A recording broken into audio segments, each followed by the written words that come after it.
Eu sou a professora Ana Carolina e vou lecionar a disciplina de arte para o primeiro ano do Colégio Emaús. Lembrem-se das nossas orientações de estar sempre num local tranquilo para fazer as videoaulas e que todas as atividades, exercícios, revisões devem ser feitos tendo como base as nossas videoaulas. Então, daremos continuidade à nossa disciplina de arte e faremos as revisões, nos se preparando para as nossas atividades avaliativas da próxima semana. Primeiro, vamos para a nossa chamada. Ana Sara, Beatriz, Esther, Gustavo, Júlia, Kaique, Camille, Laís, Letícia, Lívia, Miguel, Rafaela, Rebeca e Sofia. Preparados, turma? Então, hoje vamos fazer a nossa revisão da disciplina de arte para a nossa avaliação bimestral, que vai ser na próxima semana. Vamos lá? Falando da linha do tempo sobre a geração de gravuristas. Na região nordeste do Brasil, alguns artistas populares são chamados de brincantes, e os brincantes cantam, dançam, tocam instrumentos e brincam. Dessa forma, ajudam a preservar a cultura popular. A ciranda e o maracatu são exemplos de manifestações dos brincantes. No Nordeste, também há muitos artistas que se dedicam à arte da gravura, mais especificamente à xilogravura. É comum que esse tipo de arte seja passado de geração em geração. No caso do pernambucano Severino Borges, a xilogravura é uma arte praticada pela família toda. Seu pai, Amaro Francisco, também é xilogravurista e o seu tio, J. Borges, é um dos maiores representantes brasileiros dessa forma de arte. Então, a xilogravura é um tipo de arte lá do Nordeste, né? Que é muito comum no Nordeste brasileiro e traz desenhos com traços parecidos como esses, né? Que está aí no nosso livro e também na videoaula. São traços realmente muito legais e a arte de fazer gravura é mais difícil do que parece. Então, matriz para a isogravura.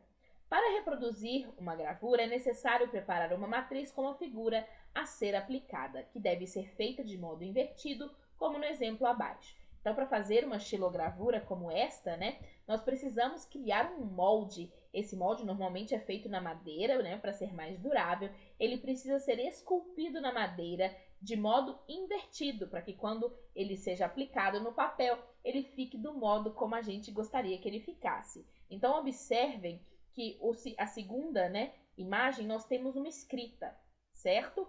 Na primeira imagem, nós temos também uma escrita. Observem, a primeira imagem é a nossa matriz, é onde vamos passar a tinta para depois colocar essa arte em outros locais. Então, as letras estão todas ao contrário. E a segunda já é a arte finalizada, né? Ela já foi transferida para um papel e ali a letra está correta, porque ela foi passada invertida lá na nossa matriz. E agora as artes integradas, o maracatu, lá na página 73.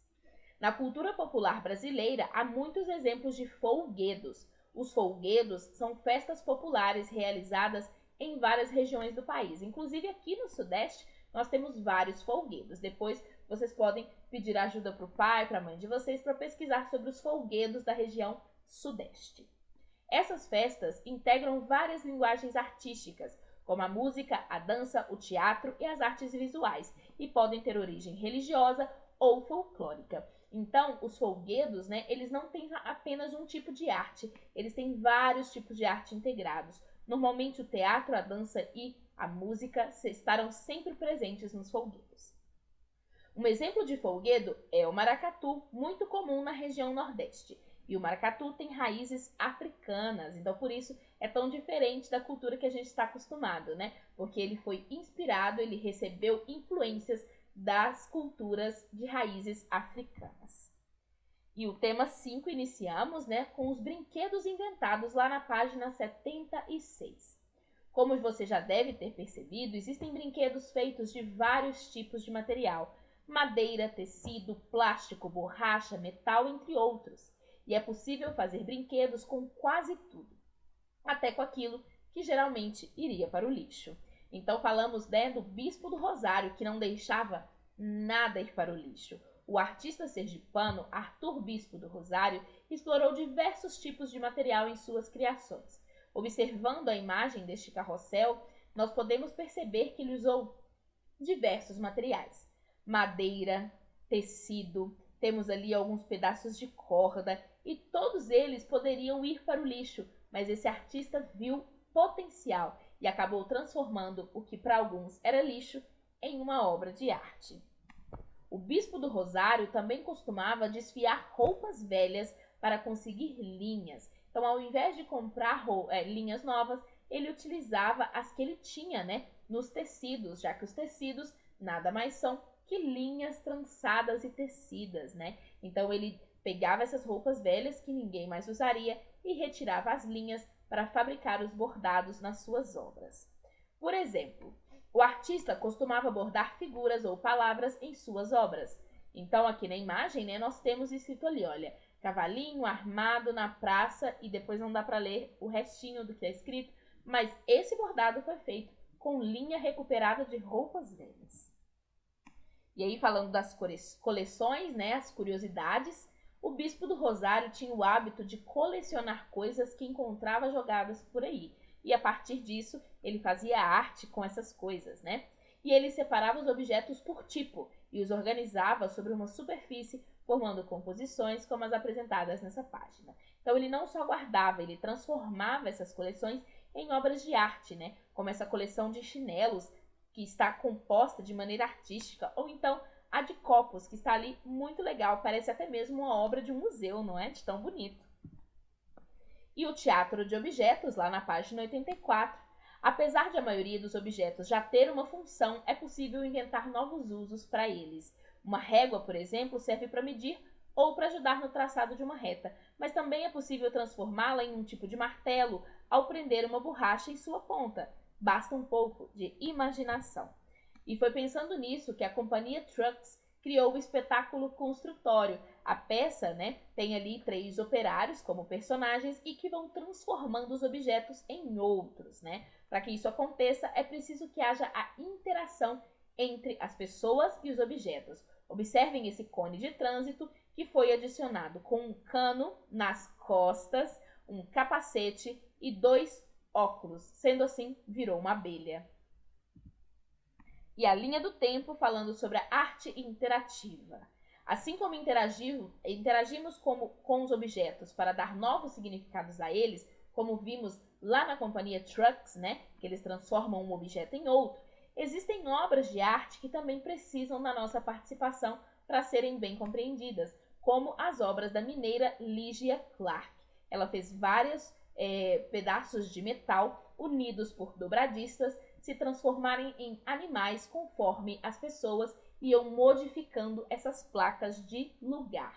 A artista foi uma revolucionária na década de 60 e criou uma série de obras chamada Bichos, que eram, como eu disse, estruturas de metal que podiam ser tocadas e manipuladas. Essas peças sozinhas não eram nada, elas só eram arte quando as pessoas iam até elas e movimentavam, né? Então elas só eram obras de arte por causa da interação do público.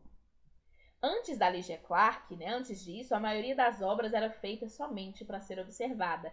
E foi nessa época que começaram a surgir muitas obras de arte no mundo todo que convidavam o público a participar, que são as obras interativas, como essa daqui da página 89, né? É comum não haver limites claros entre as várias linguagens da arte. Então, assim como essa apresentação da Lygia Clark, nessa apresentação dessa página, o corpo coletivo, as pessoas precisavam se propor a se vestir com esses macacões que eram unidos em diferentes partes. Sendo assim, eles ficavam unidos uns aos outros e precisavam se movimentar em conjunto. Essas roupas ali, sozinhas, guardadas, não eram uma obra de arte, eram apenas roupas costuradas. Elas só criavam vida e se transformavam quando as pessoas as vestiam. E agora falando do mundo sonoro, os cotidiáfonos com o Hermeto Pascoal, que é um compositor alagoano que improvisa e faz sons com o próprio corpo. E ele também cria diversos instrumentos musicais com objetos do dia a dia. Esse tipo de instrumento, né, tem um nome bem diferente, é o cotidiáfono. Cotidiano com diáfano, então cotidiáfano. Vamos ver então, né, agora o tema 6, que é brincar de imaginar. Nesse livro já aprendemos a fazer brinquedos e a brincar de diferentes maneiras. Aprendemos que para brincar nem é preciso muito, só existe uma coisa que não pode faltar em nenhuma brincadeira: a imaginação. Sem imaginação não é possível criar, e por isso ela também é muito importante para os artistas. E ao longo desse tema, vamos explorar diversas formas de imaginar. Para começar, vamos pensar no que é possível fazer com uma caixa de papelão. Então, a brincadeira ela pode surgir de diferentes locais e a gente realmente não precisa de muito. Basta ter imaginação e disposição. Começo de conversa, vamos falar das esculturas de papelão. Já que começamos esse tema falando de caixas de papelão, vamos observar novamente essas esculturas do britânico Chris Gilmore. Ele utiliza o papelão para criar essas esculturas incrivelmente detalhistas, todas feitas em papelão. E no desafio visual, nós vimos o Norman Rockwell, que é um pintor estadunidense que retratou o seu país, a época em que ele viveu, através da sua arte. E em suas obras, o artista abordava os temas como a infância, a família e a política. Esse que vimos, né, nós podemos perceber aí que a infância, temos uma criança brincando, animais, e é bem legal porque a gente imagina que esse carro perdeu o freio. Então nós podemos ver inclusive o movimento, ele consegue desenhar o vento, o cachecol voando, as rajadas de vento, é bem divertido. E a volta ao mundo, né, lá na página 100, nessa parte do Encena, vimos que as peças de teatro são histórias encenadas diante de uma plateia, diferente dos filmes, das novelas, né, que são encenadas e gravadas. O teatro é ao vivo. Elas são capazes de nos transportar para outros lugares e nos divertir e emocionar com seus personagens. Então, nessa página, temos essa cena do Volta ao Mundo em 80 Dias, da companhia Solas de Vento. E nessa foto podemos perceber vários elementos de teatro, como o figurino, o palco, os objetos de cena. E o teatro é uma forma de expressão muito antiga. E além de uma boa história, para que uma peça de teatro aconteça, são necessários atores, né, que são as pessoas que representam os personagens, cenário, que são os objetos e os adereços que transformam o espaço, o figurino, que são as roupas e acessórios usados para compor o personagem. Acessórios aí são os chapéus, perucas, lenços. O som, que são as músicas ou efeitos sonoros que ajudam a criar o clima da história. E podem ser utilizados instrumentos musicais, músicas gravadas, barulhos produzidos por objetos, por exemplo. E aí vamos falar da linha do tempo sobre a invenção da bicicleta. Existem várias versões para a história da invenção da bicicleta, mas nenhuma delas é concreta. A gente não tem certeza quem inventou a bicicleta. Uma das versões diz que a bicicleta foi inventada por volta de 1493 e o italiano Leonardo da Vinci, ou um de seus aprendizes, teria criado o esboço de uma máquina muito parecida com a bicicleta. Mas alguns pesquisadores afirmam que no Antigo Egito já existia a ideia de criar um meio de transporte sobre duas rodas, e também há indícios de invenções parecidas com a bicicleta lá na China há mais de 2.500 anos. Então, ainda que a gente não tenha certeza de quem criou a bicicleta, não dá para negar que é uma invenção muito importante, né? 3 civilizações tiveram a ideia da bicicleta sem se comunicarem uma com a outra, então isso é bem legal. E a dica cultural são as invenções de Leonardo da Vinci. O Leonardo da Vinci pode até não ter criado a bicicleta, não dá pra gente ter certeza, mas foi autor de muitas outras invenções. O pintor italiano era uma figura além do seu tempo e um grande estudioso de várias áreas, como anatomia, astronomia, engenharia e matemática. O Da Vinci não pôde ver a maioria das invenções dele funcionando em vida, porque ele pensava tão no futuro que as tecnologias da época não conseguiam fazer com que suas invenções funcionassem. Por isso, às vezes, ele era chamado de louco, as pessoas não acreditavam no que ele estava falando, né? Vocês depois podem pesquisar na internet por mais invenções do Da Vinci, tá bom? Então, meninos, o Da Vinci foi um gênio que transformava tudo o que ele pensava. Ele pensava tão à frente que as tecnologias que precisaram alcançar as ideias dele. Bom, está então terminada a nossa revisão de arte. Eu espero que vocês leiam novamente todos os conteúdos, tá bom? Leiam um livro com a ajuda de um adulto para que vocês se preparem bem para a nossa avaliação. Mas eu tenho certeza que vocês vão brilhar como sempre brilham. Bom, nos vemos e lembrem-se, juntos no caminho certo.